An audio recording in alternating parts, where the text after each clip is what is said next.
মিতা অহা নাই নহয় বা হ'ব আৰু আহক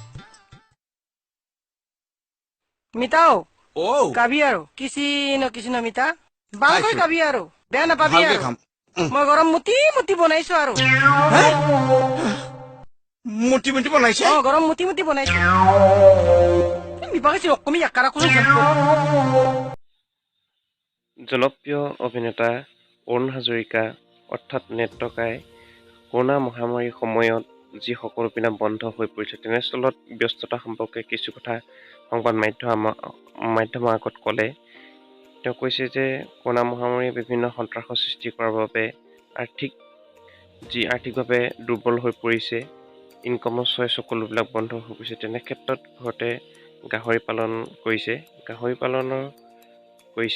সুন্দৰভাৱে এখন ফাৰ্ম খুলি লৈছে আৰু এই গাহৰি ফাৰ্মত বহুতো গাহৰি আছে।